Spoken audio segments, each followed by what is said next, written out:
시청자 여러분 안녕하십니까? 출발 성공 투자 박민영입니다. 안녕하세요. 김수정입니다. 뉴욕 증시는 고용 지표가 또 잘 나오다 보니까 이에 따라서 국채 금리가 급등했고요. 기술주들이 또 밀리는 모습 보이면서 혼조로 거래를 마쳤습니다. 특히 애플은 계속해서 이 IB 측에서 투자 의견을 좀 내리는 그런 리포트들이 나오면서 4거래일 연속으로 하락하고 있습니다. 애플이 연초부터 고초를 겪고 있습니다. 이 흐름이 계속될 것인지 그 이야기도 나눠봐야 되고요. 반도체와 2차 전지, 바이오 쪽의 변동도 상당히 나온 만큼 이에 대한 전략도 챙겨가겠습니다. 일단 어제장 내용부터 정리하면서 투자 아이디어 찾아보도록 하죠. 어제 시장 흐름 보시면서 정말 어렵다라고 생각하신 분들 많으실 것 같습니다. 하지만 주요 증권사 그리고 월가에서조차 연초에 지금 보이고 있는 변동이 그렇게 시장의 큰 방향성을 가리키고 있진 않다라고 얘기하고 있습니다. 이 변동을 딛고 나아질 것이다라는 쪽에 초점이 맞춰지고 있는데요. 그러한 것을 감안하고 전략을 좀 챙겨보죠. 일단 어제는 양시장 모두 하락으로 끝났습니다. 코스피 0.8, 코스닥 0.6% 떨어졌죠. 눈에 띄었던 것은 제약 바이오 쪽의 하락이 컸다라는 겁니다. 연말부터 해서 증시 첫 거래일까지도 제약 바이오의 시세가 참 대단했었는데 어제 셀트리온 5% 밀렸고요. 삼성바이오로직스, SK바이오팜 혹은 다른 중소형 제약사들까지도 같이 떨어지는 모습 나타났습니다.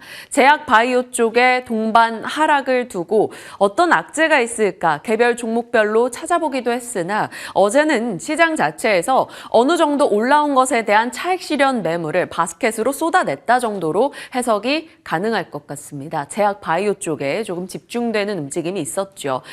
계속 1월이 시작되고 말씀드리고 있는 내용인데요. 어느 정도 시장에서는 주도주가 없다 보니까 진짜 시시각각으로 시장에서 부상하는 종목이 달라지고 엄청나게 빠른 순환을 보이고 있다라는 겁니다. 이런 경우에는 시장이 지금 뚜렷하게 방향을 잡지 못하고 주도주가 부재하고 그러면 수급이 찬 집에서는 어느 정도 변동을 주의해야 된다라는 점을 계속 말씀드리고 있었죠.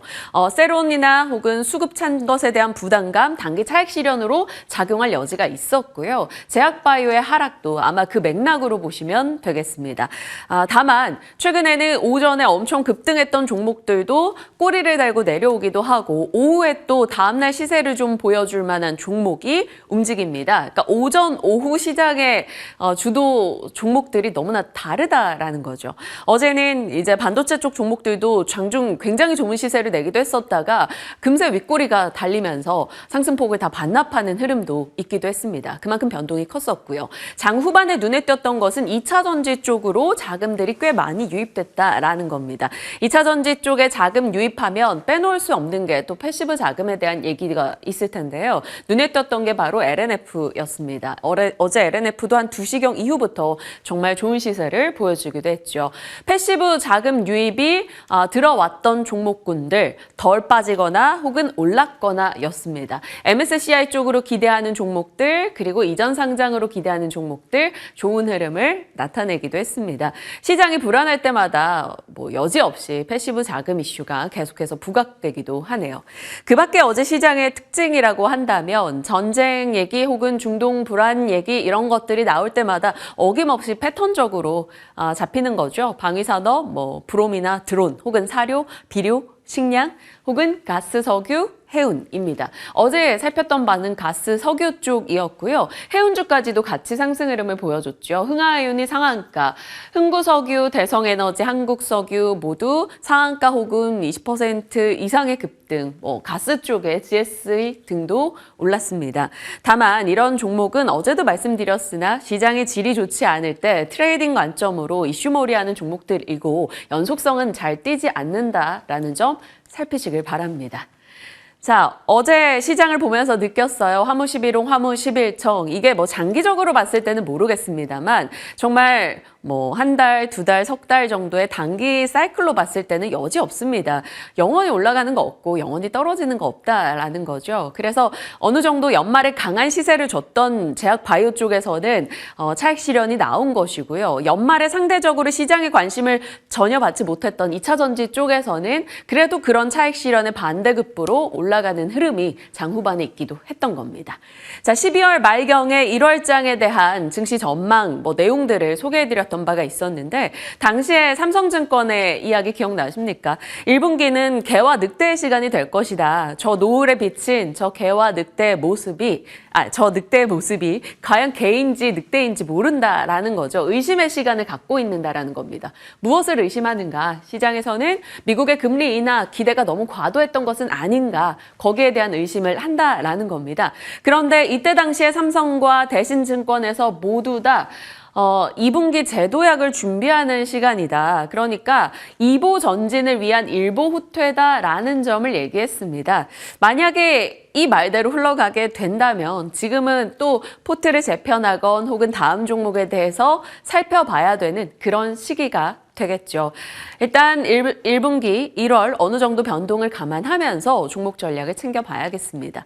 자, 이번 주에 시작할 때 경계 요인에 대해서 살폈었는데 상승에 대한 피로, 인플레, 금리, 셧다운, 그리고 홍해에 대한 긴장, 중동 불안. 그런데 밤사이에 중동 불안 이슈는 조금 수그러들었습니다. 그러니까 가스, 에너지 쪽 종목들 아마도 오늘은 어제와 같은 시세를 기대하긴 어렵지 않을까 싶습니다. 그 밖에는 세론에 대해서도 계속해서 경계를 해야 된다라는 점이었죠.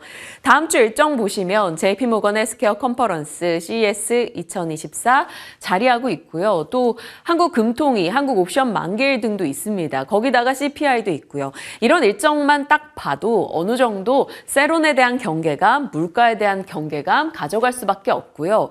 또 하나 경계 요소가 추가된 것이 일정 보고 확 느꼈습니다. 바로 실적 시즌이 다시 왔구나라는 거였어요. 저희 입장에선 굉장히 바빠지는 시기인데 미국의 실적 발표가 이제 보통 금융주에서부터 시작을 하니까요. 본격적으로 시작이 됩니다. 다음 주에 뱅크 오브 아메리카, JP모건, 시티그룹, 블랙록 등의 금융권에서 실적을 내놓겠죠. 그러면 우리도 이제 순차적으로 실적 발표를 하게 될 텐데 4분기 실적이 발표되는 거죠. 4분기라고 하면 여지없이 특징이 하나 있습니다.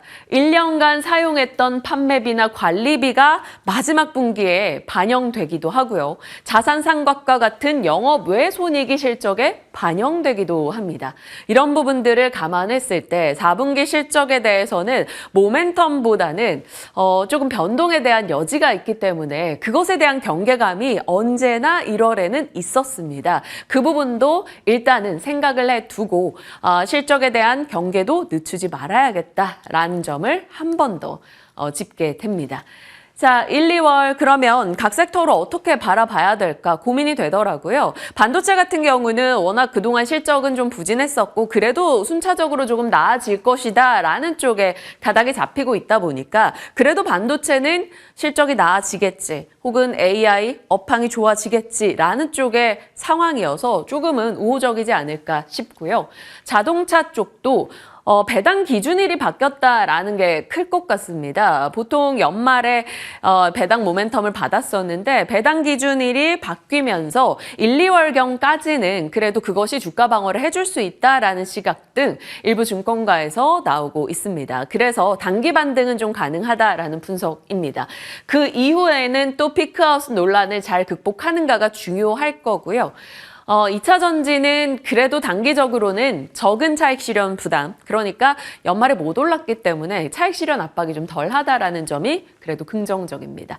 2024년을 고려할 때 여러 가지 섹터가 하나의 대안으로 될 수 있겠으나 선거 일정도 사실 빼놓기가 어렵죠. 선거가 어느 정도 있나 많다라고만 생각을 했었는데 정리를 해보니 참 많습니다. 당장 앞에 있는 게 바로 대만 대선이죠.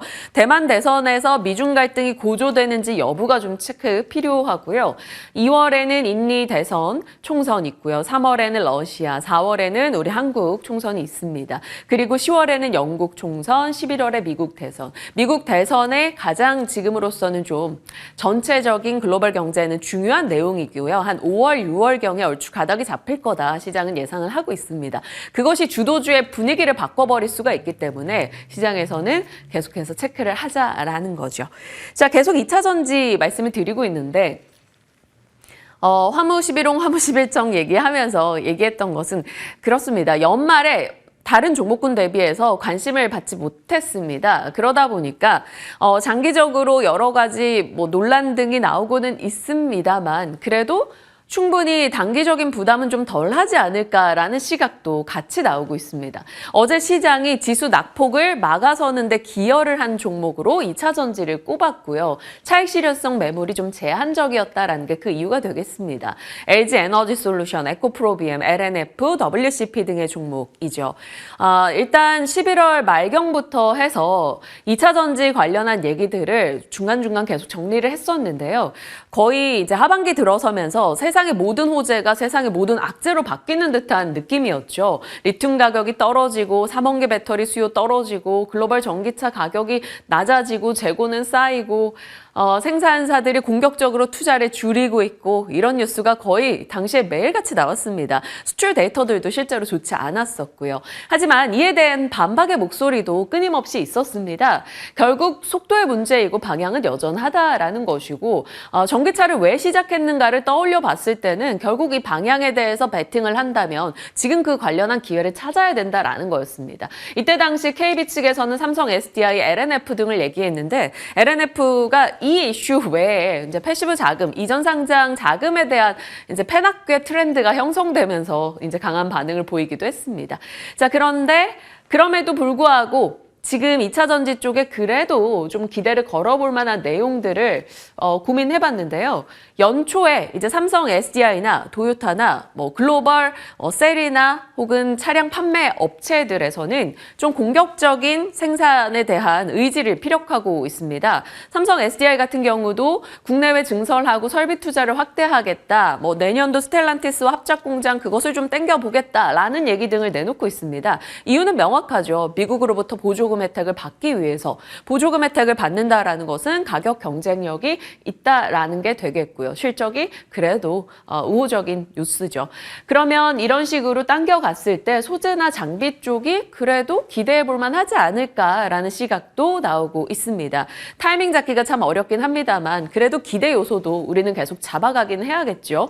거기다가 어제였는데 글로벌 분리막 1위 기업인 상해은첩이 미국에서 공장 투자를 축소한다라는 소식이 들려왔습니다. 축소 규모가 상당했어요. 아무래도 IRA 규제 영향으로 시장은 추정하는데 그렇게 된다면 한국의 분리막이 미국 내에서 입지가 조금 더 좋지 않을까라는 분석 등도 나왔습니다. 때마침 WCP 등의 종목이 어제 좋은 시세 내기도 했어요. 그러니까 2차 전지 내에서도 기회를 봐야 되나라는 생각이 들더라고요. 그래서 잠시 후에 진맛생과 그것을 같이 고민하겠습니다.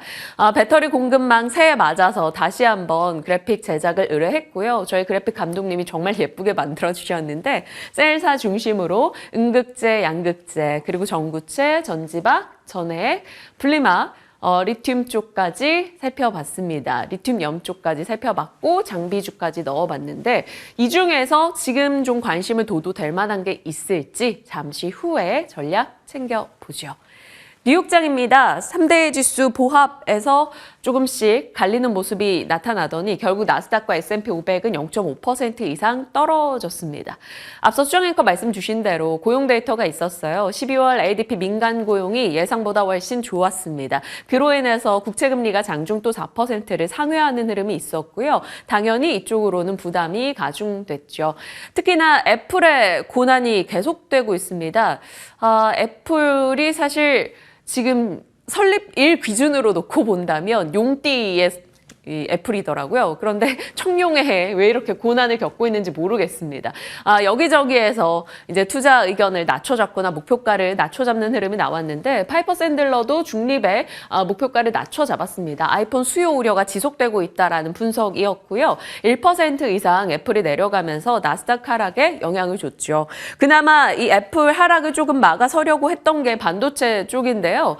파이퍼 샌들러가 애플에 대해서는 좀 보수적 의견을 냈는데 마이크 마이크론은 비중을 늘려라라는 의견이었고요. 번스타인에서도 반도체의 대다수가 긍정적이다라는 시각을 확인하기도 했습니다. 그런 영향 덕분에 그나마 낙폭이 조금 제한됐다라고 볼 수 있겠네요.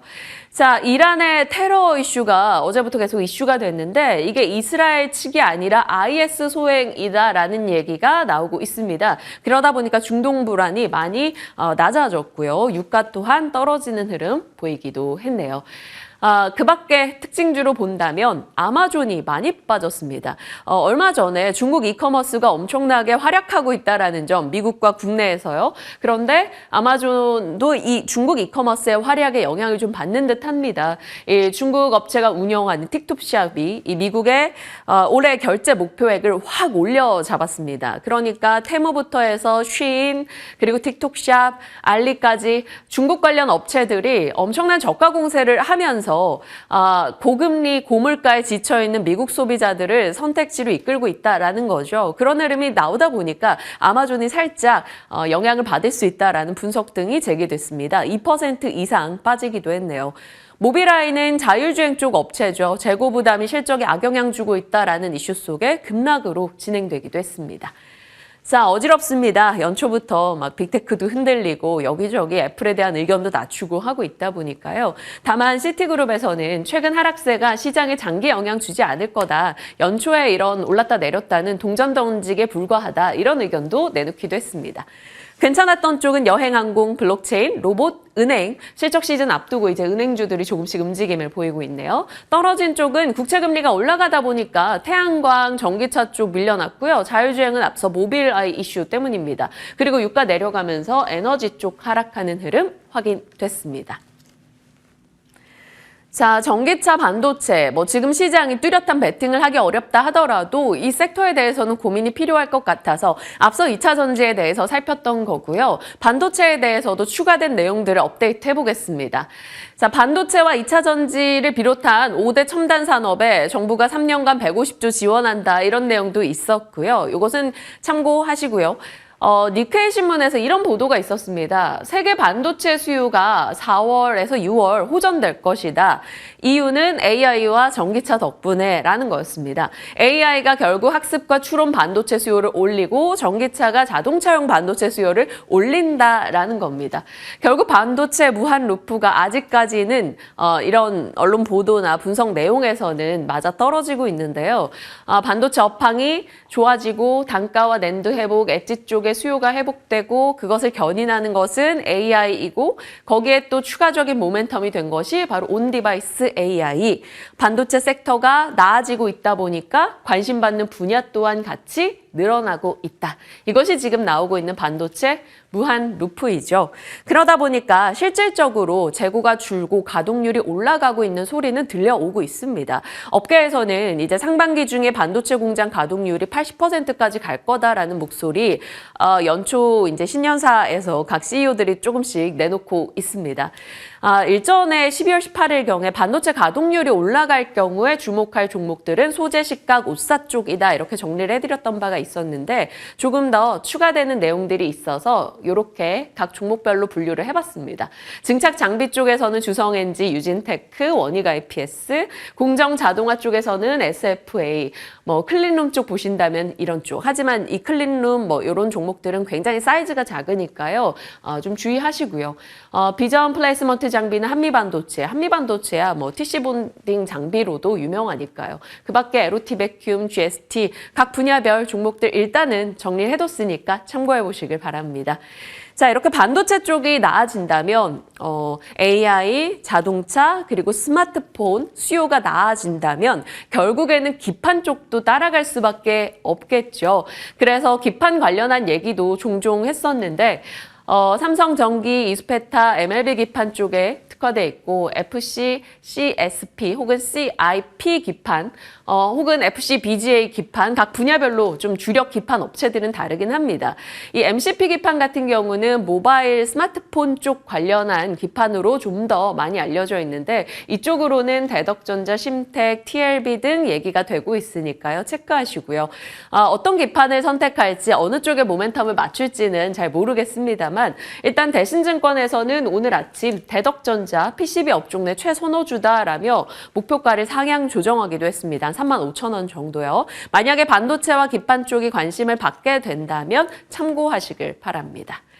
그리고 애플과 삼성의 이제 경쟁 뉴스를 계속 연말부터 정리를 하고 있고 추가되는 뉴스를 전달해 드리고 있는데 어제 이제 비전 프로가 정말 1월 27일에 미국에서 판매 시작된다 이런 뉴스가 어제 장중에 나왔죠. 그러면서 자화전자, 뉴플렉스, 라운텍 등이 낙폭을 줄이며 거래를 마쳤습니다. 비전 프로 모멘텀을 고려해 본다면 관련한 종목들 이렇게 꼽아볼 수 있을 것 같고요. 또 하나가 삼성이 갤럭시 이제 차기작 폰을 AI 폰으로 정의했다라며 상표 등록을 마쳤다라는 소식이 들려왔습니다. 그렇다면 또 온디바이스 AI 종목군이 될 거고요. 그렇게 해서는 이렇게 온디바이스 AI 종목군 하면 IP, 팹리스, 디자인 하우스 등의 종목도 들어가지만 AI 폰이면 결국 AI 소프트웨어 쪽도 사실 빠지기는 어렵습니다. AI 소프트웨어 쪽 뉴스도 어느 정도는 체크가 필요하겠죠. UBS 측에서는 결국 AI 산업이 성장한다라면 반도체와 소프트웨어에 편승을 하라라고 얘기하고 있습니다. AI 생태계에서 비중이 크진 않을지언정 소프트웨어도 반드시 한 자리는 차지하고 있는데 이쪽으로는 종목들 국내에서 이렇게 거론이 되니까 체크하시길 바랍니다. 자, 이렇게 시장 속에서 반도체에 대한 이야기 그리고 AI 2차 전지에 대한 이야기 나눠봤는데 이에 대한 전략은 잠시 후에 다뤄보겠고요. 오늘은 또 전기차 혹은 자동차 쪽에서 파생되는 수정앵커 정말 많이 브리핑했던 섹터 다시 짚어주신다고요? 네, 작년에 굉장히 집착했던 쪽이 있습니다. 바로 타이어가 될 텐데요. 올해도 타이어가 잘 갈 수 있을지 브리핑 준비해봤습니다. 먼저 앞서 2차 전지 브리핑에서 민영 앵커가 말씀해 주셨듯이 이게 성장은 계속해서 갑니다. 속도가 잠깐 좀 늦춰진 거지 방향성은 여전히 유효하다라는 측면인데요. 같은 말로 보면 수요가 둔화된 것은 맞지만 성장의 동력이 꺾인 것은 아니다라고 볼 수가 있겠죠. 일부 완성차 업체들이 그동안 굉장히 급격한 속도로 잘 나가다가 완급 조절에 들어갔습니다. 그러다 보니까 후발 주자들은 오히려 전기차 시장에서 동반 성장의 동력이 높아지고 있는 상황이고요.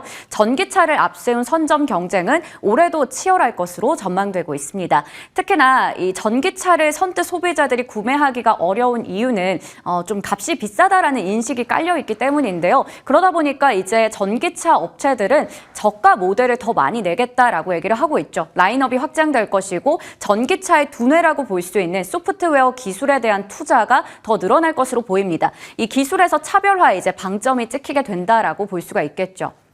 하이투자증권에서는 높은 차량 가격 그리고 고금리에 대한 부담, 신차 효과의 부족 같은 그동안 전기차 시장에서 수요 둔화를 야기했던 부분들이 어느 정도 해소가 됐다라고 얘기를 하면서 2024년에는 글로벌 전기차 판매량이 전년 동기 대비해서 30%가량 늘어난 1,200만 대를 기록할 것이다 라고 얘기를 했습니다. 성장세가 회복이 될 거다라고 보고 있는 거고요. 마찬가지로 작년 1월부터 9월까지 전기차 판매량을 봤을 때도 전년 동기 대비해서 30% 정도는 성장한 수치이기 때문에 이게 일반적인 기준에서 봤을 때는 그래도 고성장이다라고 얘기를 하고 있습니다. 현대차 쪽에서는 올해 전기차 판매량 40만 대를 목표로 하고 있는 상황이기 때문에 여전히 전기차 쪽은 성장하고 가는 섹터다라고 볼 수가 있겠습니다. 전기차가 이제 계속해서 늘어나고 시장에서 많이 이제 풀리게 되면 당연히 여기에 따라서 배터리라던가 여러 가지 관련주가 엮일 수 있겠죠. 그중에서 대표적인 게 또 타이어입니다. 타이어는 정말 작년에 많이 브리핑을 해드렸더라고요. 전기차 보급 대수가 늘어나면 당연히 타이어의 교체라던가 순환의 이 횟수도 빨라지게 되겠죠.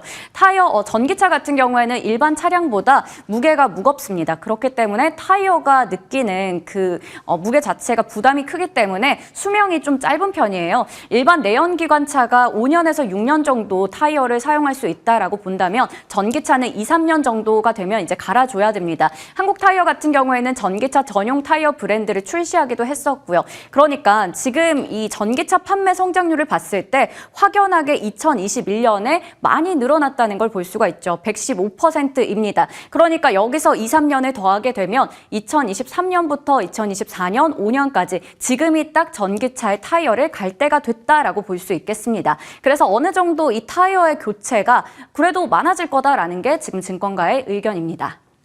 타이어는 작년에 정말 좋았어요. 한국타이어앤테크놀로지는 여러 가지 이슈가 있었음에도 불구하고 그래도 실적에 대한 기대감 상당히 좋았습니다. 46%가량 올랐고 금호타이어는 94% 정도의 상승, 넥센타이어는 31%가량 올라갔습니다. 올해는 과연 어떻게 될까요? 그 부분 좀 궁금해지는데 우선 한국타이어와 금호타이어 같은 경우에는 지난해 제품의 가격을 차츰차츰 또 인상을 했었기 때문에 올해도 어닝 서프라이즈에 대한 기대감이 나타나고 있고요. 증권가에서는 지금 보시는 것처럼 올해 영업이익의 전망치를 3개월 전보다 훨씬 더 높이 잡고 있는 상황입니다. 이 상승률이 36%, 25% 각각 기록하고 있고요. 특히 타이어의 핵심 원재료라고 볼 수 있는 천연 고무부터 해서 합성 고무 그리고 나머지 타이어 코드나 여러 가지 부분에서 원재료의 가격들이 하향 안정되고 있다는 것도 긍정적으로 볼 수 있겠습니다.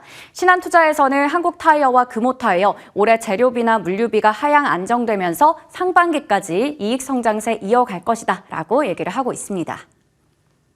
근데 이게 말도 많고 탈도 많았던 게 바로 한국타이어앤테크놀로지가 될 텐데요. 긍정적인 부분은 앞서 얘기 드렸듯이 원재료 가격이 안정세를 찾다 보니까 영업이익이 크게 늘어납니다. 그래서 영업이익 1조 클럽에 들어갈 거다라는 얘기 나오고 있고 글로벌 완성차 40여 개 브랜드의 고객을 확보를 하고 있는 상황이라서 굉장히 많은 쪽에 이제 타이어를 공급하고 있습니다. 하지만 한국타이어는 항상 이제 나오는 게 이 바로 경영권 분쟁 이슈인데요. 일단은 지금 좀 일단락이 된 상황이 지만 그래도 이게 여전히 몇 년째 이어지고 있기 때문에 이게 가장 큰 이슈고요. 오너 리스크도 있겠고 계열사도 최근에 이렇게 과징금을 좀 부과받는 뉴스들이 나왔기 때문에 이런 부분들은 좀 고려를 해봐야 될 것 같습니다.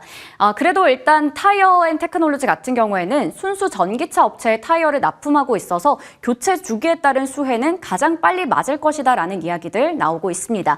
실제로 봤을 때 중국 시장의 타이어 교체 주기 그리고 SUV 타이어 교체 주기 이렇게 교체 주기 가 도래했던 시점마다 주가는 올라갔다라는 것도 체크해 볼 수가 있겠습니다. 그렇다면 이쪽은 어떨까요? 앞서 얘기 드렸듯이 우려되는 요인이 있기 때문에 타이어 말고 차라리 타이어 코드는 어떨까라는 측면에서 작년에도 타이어 코드 관련된 종목으로 효성 첨단 소재와 코오롱 인더 얘기 드렸었는데요. 타이어 코드라고 하면 타이어의 지지대 역할을 하는 필수 재료고요. 전기차 타이어는 더 많은 타이어 코드가 필요합니다. 이건 무조건 들어가야 되는 부분이죠. 작년에 효성 첨단 소재 20%, 코오롱 인더는 8%가량 올라갔습니다.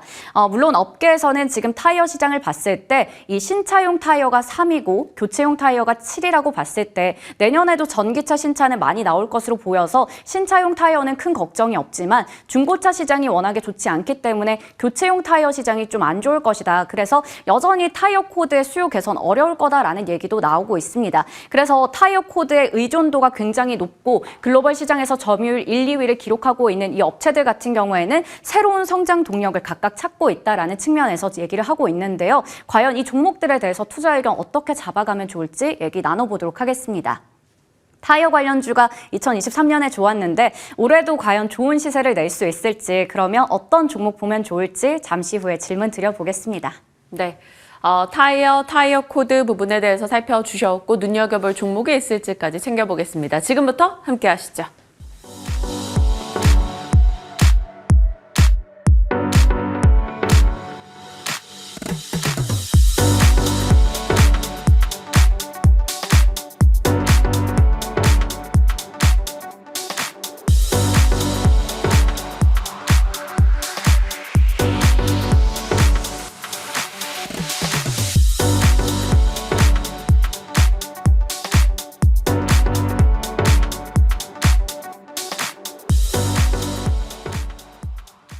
시장에 대한 이야기 젠마쌤과 확인하겠습니다. 어서 오세요. 네, 안녕하세요. 네, 뉴욕장은 또다시 나스닥 하락이었습니다. 국채금리 장중 4% 돌파 등이 부담되고 일단 애플의 이제 좋지 않은 소식 등이 계속 나오고 있는데 우리도 어느 정도 변동을 생각해야 될까요? 어찌 보십니까? 일단 어제 말씀드린 것처럼 오늘 오전 정도까지는 일단은 조정이 구간이 좀 진입이 되어 있을 것 같고요. 오늘 오후 정도부터는 슬슬 담아도 될 것 같은데 사실 이제 미국 시장이 사실 좀 빠졌다라고 생각하지만 결국에는 좀 어느 정도 바닥권은 잡아주는 모습, 즉 이제 추가적으로 과한 낙폭은 제한된다라는 것을 보여주었을 때 어느 정도 이제 바닥권이 슬슬 나오고 있다. 이 정도 빠졌으면 그래도 단기 조정권은 마무리가 됐고 여기서 사실 이제 한국 시장 입장에서는 여기서 미국 시장이 오버슈팅 나와서 이제 이런 사이클이 좀 빨리 끝나는 것보다 어느 정도 조정 혹은 이제 횡보권에서 좀 있다라고 가정을 하게 되면은 훨씬 더 한국 시장 같은 경우는 좀 탄력적으로 모습을 보여주지 않을까 싶습니다. 그래서 저는 코스피 같은 경우 2,565, 코스닥 같은 경우에는 855선까지는 사실 오늘 오전에 사실 확 빠져서 오히려 매수 기회를 좀 줬으면 좋겠습니다. 사실 그래서 어제 실제로 수급을 보시게 되면은 뭐 엄청나게 나쁘다라고 보기보다는 이제 외국인들은 좀 반도체 쪽에 투자하고 싶은데 눈치를 보고 있는 것 같고요. 기관 투자자들은 일단은 지난해 연말 정도에 해서 매수했었던 많은 이제 매수 물량을 조금 어느 정도 조정권에서 좀 파이 실현하면서 다시 또 한 사이클을 준비하는 거기 때문에 전반적으로 나쁘지는 않았다라고 말씀을 드리려고 하고요. 다만 이제 화요일 날 설명드린 것처럼 지수의 과대 낙폭은 상대적으로 제한이 되고 있는 부분들이 있는데 섹터 조정이 좀 아픕니다. 아무래도 ETF나 여러 가지 자금들이 많이 엮여 있기 때문에 한번 빠질 때 ETF도 같이 빠지게 되면서 추가적으로 하락권으로 나오게 되는 종목들도 많고요. 특히 이제 최근에 많이 올랐던 종목들이 좀 조정권에 들어가게 되면서 좀 상대적으로 뼈아픈 부분들이 있습니다만 결과론적으로 봤었을 때 이런 조정 이후에 다시 상승할 것으로 전망이 되기 때문에 걱정보다는 적정 구간에서 추가 매수가 매우 유효한 시간이다 말씀을 드리면서 너무 걱정하시지 않았으면 좋을 것 같고요. 저라면은 오늘 오전에 베팅은 살짝 도박성, 그다음에 오후 베팅은 그래도 나쁘지 않은 그런 어느 정도 추가 매수 시간을 줄 것으로 전망이 되고 있기 때문에 주봉으로 한 주 조정 받았으니까 다음 주를 한번 기대를 해보면서 최근에 이제 미국 국채 금리가 상승을 하게 되면 미국 시장도 하락을 하고 국내 시장도 어느 정도 이제 하락하는 모습을 보여주었기 때문에 그러나 나왔던 재료가 새로운 게 아닙니다. 뭐 어제 나왔던 이제 뭐 고용 보고서가 뭐 좋았다 이제 그 정도만 제외하고는 그렇게 크게 이제 시장에서 게임 체인저 역할을 할 수 있을 만한 악재는 없다라고 말씀을 드리면서 안정적으로 좀 운영을 해보시면 좋을 것 같습니다.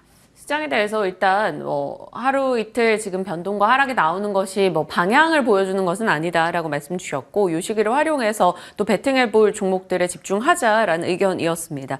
어제 이제 셀트나 삼바 같은 큰 시밀러 쪽에 대해서는 긍정의 시각을 그래도 유지해 주셨는데 어제는 제약바이오 전반이 변동이 좀 있었단 말이죠. 셀트도 약간 빠졌고요. 이 부분에 대한 코멘트 짧게 네, 사실 그냥 많이 올라서 빠진 거지. 사실 전반적으로 이제 마찬가지로 여기서 추세가 꺾이진 않을 것으로 전망이 되고, 뭐 전반적으로 많이 빠졌긴 했습니다만, 부담 가는 자리는 여전히 아니다. 신규 매수하기 좋은 시간도 다시 나올 거고요. 마찬가지로 걱정할 필요가 없다라는 말씀을 드리면서 추가적인 상승을 좀 기대를 해보도록 하겠습니다. 네. 그리고 반도체 쪽이요. 밤에 뉴욕에서 반도체가 그래도 잘 버텼습니다. 나름 다른 종목들 대비해서요. 그리고 반도체 쪽에 대한 긍정의 시각은 계속 나오고 있단 말이죠. 어제는 좀 삼성전자에 좀 초점을 맞췄다면 그 아랫단의 종목으로 봤을 때 지금 괜찮을 것 같은 거 혹시 있으세요? 저는 이제 칩넷 관련주죠. 뭐 이제 생성형 이제 여러 가지 이제 반도체 부분들이 나올 것 같고 CES에도 마찬가지로 AI 칩에 대한 이야기가 조금 많이 나올 것 같긴 한데 저는 이제 화요일 날 설명드린 것처럼 조금 이제 맞춤형 설계 관련된 즉 팹리스 관련주들의 흐름을 조금 더 지켜보고 싶습니다. 어제 AD 테크놀로지도 그렇고 가온칩스도 그렇고 생각보다 어제 시장 대비해서 좀 견고한 모습들을 많이 보여주었기 때문에 이쪽 부분에 한번 집중해 보시면 좋을 것 같고요. 이제 저는 이제 조금 더 좀 디테일하게 말씀드리면 리벨리온 관련주 한번 정도 지켜보시게 되면은 SV 인베스트먼트죠. 한번 정도 이제 CES에서 이야기가 나올 수도 있기 때문에 관련주 한번 좀 지켜보시면 좋을 것 같습니다. SV 인베스트먼트 저희 체크해 놓고 보겠습니다. 이렇게 시장 속에 추가적으로 질문 드려야 되는 반도체나 어제 이제 바이오 종목까지 전략을 챙겨봤고 2차 전지 좀 들여다볼게요. 어제 오후에는 2차 전지 쪽이 그래도 수급적으로 좀 좋은 흐름을 보여줬고 다른 종목들 대비해서 2차 전지가 덜 빠졌습니다. 그것은 그 앞에 덜 올랐었기 때문인데요. 연말에 2차 전지에 대한 시각은 한 상반기까지는 그래도 조금 어렵지 않을까 이런 의견이셨잖아요. 네, 먼저 말씀드리면 저는 2차 전지 굉장히 좋아하고요. 그 다음에 이제 내년도에 성장할 섹터 중에 하나, 올해 성장할 섹터의 하나라고 먼저 말씀을 드리고서 이야기를 드리면은 그럼에도 불구하고 여전히 외부적인 환경은 그리 좋지만은 않습니다. 당연히 전기차 판매량도 늘어나고 있는 것도 사실입니다만 배터리 가격이 계속적으로 하락을 하고 있습니다. 이게 굉장히 문제가 되는 부분들이 있는데 결국에는 수익성 악화라는 부분들도 존재를 하고 있고요. 마찬가지로 리튬 가격이 안정화가 되지 않고 이제 널뛰기를 좀 하고 있는 부분들이 있기 때문에 이런 부분들 때문에 이제 단기적인 테마성이 즉 리튬 테마에 대해서는 여전히 단기적으로 계속적으로 반등 한 번 정도 나왔을 때 강한 반등을 줄 수 있을 것으로 전망은 되고 있으나 이제 대형주죠. 이제 말씀드린 포스코 그룹주 내에서 포스코 홀딩스나 포스코 퓨처엠 여전히 매력적인 가격이긴 합니다만 단기적으로 이제 확 올라가기에는 상대적으로 브레이크가 많이 걸릴 요소들이 많고요. 에코프로 그룹주 같은 경우에는 지금 상장하고 있는 2차 전지 관련 에코프로 그룹주가 너무나 많습니다. 즉 한 번에 돈이 몰리는 게 아니라 수급적으로 패시브 자금의 유입을 제외하고는 좀 무의미한 좀 이제 상장을 많이 했다라고 말씀을 드리면서 단기적으로는 에코프로 머티리얼즈가 조금 더 상승 여력은 많이 있습니다만 단발적인 요소 즉 이제 가장 안 좋은 게 올랐는데 떨어진 기분 이제 오늘 5% 올랐는데 내일 3% 떨어지고 이런 부분들이 좀 상대적으로 기분이 좀 안 좋은 부분들도 있고요. 이런 것을 봤었을 때 일단은 대세 상승이 나오려면은 적어도 금리 인상에서 3개월, 4개월 선행 지표로 봤었을 때 4월에서 5월은 돼야지만 2차 전지 쪽이 전반적인 반등은 나올 수 있을 것으로 전망이 되기 때문에 안 좋다라는 게 아니라 좋은 때를 기다려서 사는 게 좋을 거고 지금 당장은 비중을 늘리시기에는 상대적으로 좀 제한이 된 부분들이 있기 때문에 이 부분들만 좀 참고해 보시면 좋을 것 같고요. 실제로 이제 뭐 좋은 종목도 많이 오릅니다. 엔캠 같은 경우에는 뭐 사실 이제 매도 물량도 많이 나옴에도 불구하고 꽤나 견고한 모습들을 많이 보여주고 있기 때문에 대장주였던 양극재 업체들보다는 지금은 이제 전해질 전해 기업이나 분리막 기업들 위주로 보셨을 때 한 번 정도 강한 반등, 그다음에 리튬 테마는 여전히 바닥권에선 유효하다 이렇게 말씀을 드리면서 2차 전지는 대장주들은 쉬어갈 거고요. 그다음 하단부에 있는 바닥권 섹터들은 한 번 정도의 섹터 테마, 그다음에 마찬가지로 이제 전고체 배터리죠. 네. 전고체 배터리 관련된 이슈도 마찬가지로 계속되지 않을까 싶습니다. 네. 어떤 시기에 어떤 종목으로 접근하느냐에 대한 얘기입니다. 주요 대장주들에 대해서는 그래도 4월, 5월경 얘기해 주셨고 그 전에 저희가 다시 한번 살필 거고요. 분명히 전체 섹터가 약하더라도 엔캠 같은 경우는 하반기 정말 좋은 시세를 냈어요. 이렇게 치고 나가는 종목들은 또 중간중간 틈새를 좀 잘 찾아보시면 될 것 같아요. 일단 분리막 등의 업체들 추가적인 코멘트 도와주셨네요. 타이어 쪽 가보겠습니다. 수정앵커가 타이어 쪽에 대한 브리핑을 작년부터 계속해서 추가 내용 업데이트해서 이제 전달해주고 있는데 타이어 쪽 종목들 좀 괜찮게 보십니까? 네. 원래 이제 저도 이제 대본을 받고 봤었는데 이제 수정앵커님은 저랑 의견이 다를 때 이런 섹터가 많이 오르더라고요. 제가 이제 별로 안 오를 것 같은데라고 하면 또 많이 오르는 걸 제가 몇 번 자주 봐서 일단은 뭐 전반적으로 봤었을 때 여전히 매력적이기보다는 외형적으로 실적 시즌에 강했기 때문에 뭐 바로 이제 사이클이 올 것으로 생각은 안 되고 있습니다만 그럼에도 여전히 이제 올해 상승을 좀 이제 좀 저평가 구간이다라는 그런 섹터와 그다음에 종목군들 내에서 꽤나 이제 타이어 종목들이 많이 올라온 부분들도 많고요. 분명히 교체 시기도 꽤나 많은 부분들이 있는 것도 사실입니다. 그다음에 전기차뿐만 아니라 지금 사실 내연기관의 판매량이 조금씩 더 늘어나고 있다는 점이 금리와 이제 자동차 판매량의 상관관계가 조금씩 무뎌지고 있는 부분들이 있습니다. 이렇게 되면은 분명히 2차 전지 관련된 사이클도 한 번 더 땡겨서 올 것 같고요. 타이어 관련된 사이클도 실적 시즌 맞춰서 한 1월 중순부터 2월 정도까지 좀 시세가 나올 것으로 좀 전망이 됩니다. 일단은 한 번 정도 시세가 나온 이후에 대부분의 종목들이 조금 횡보하고 있는 모습들을 보여주고 있고 지금 하단부에 위치되어 있기 때문에 기술적으로 짧은 손절 구간과 높은 이제 주가 상승률을 좀 이제 기록할 수 있는 부분들이 있기 때문에 일단 단기적으로는 단기성 트레이딩으로 충분히 가능하다 이렇게 말씀을 드리려고 하고요. 금호 타이어와 넥센 타이어가 기술적 반등으로 손절 라인은 짧고 위로는 많이 열려 있는 구간에 진입이 되어 있습니다. 그래서 두 종목은 지금 이제 관심 종목에 담아 두셔도 좋을 것 같습니다. 네. 타이어 쪽에 대한 얘기 도와주셨고요. 이제 진마스 픽 열어보겠습니다. 진마쌤도 웹툰에 관심이 참 많으셔요. 네이버 웹툰 상장, 웹툰 시장 성장 기대. 저희랑 웹툰 관련해서는 와일의 대원 미디어 이런 쪽 얘기 중간중간에 계속 해왔었잖아요. 네, 그래서 관련해서 네이버 웹툰의 미국 상장 이야기도 매번 이제 돌아오는 사이클마다 한 번 정도 시세를 받는 부분들이 있고요. 이런 부분들 때문에 전반적으로 하단부에서 기관들의 매수세가 꽤나 관련돼서 동반이 되고 있습니다. 그래서 이제 차트를 계속 돌려보다가 얘네 이제 웹툰 관련주들의 수급이 너무나 좋고 하단부에서 조금씩 만들어가고 있어서 한번 정도 가져와 봤고요. 마찬가지로 Y랩과 대원미디어 두 종목을 한번 말씀을 드리려고 합니다. 여러 가지 해외 관련된 웹툰 사업들도 잘 되고 있는 부분들도 있기 때문에 저 한 일주일 정도 이제 시간을 두고서 매수를 해 보신다라고 하면은 1월 중순 혹은 이제 말경에 한번 정도 강한 시세 혹은 이제 섹터별 테마 맞춰서 강한 시세가 나올 것으로 전망이 되기 때문에 강한 기간 매수세를 동반으로 안정적으로 한번 매수해 볼 만하다 이렇게 정리를 해 드리도록 하겠습니다. 네, 웹툰에 대해서 어느 정도 기간을 잡고 좀 전략을 짜볼지 같이 살펴주셨습니다. 시장 전반 또 한 주간 전략, 다음 주를 대비한 전략까지 챙겨봤습니다. 진만쌤과 함께했네요. 고맙습니다.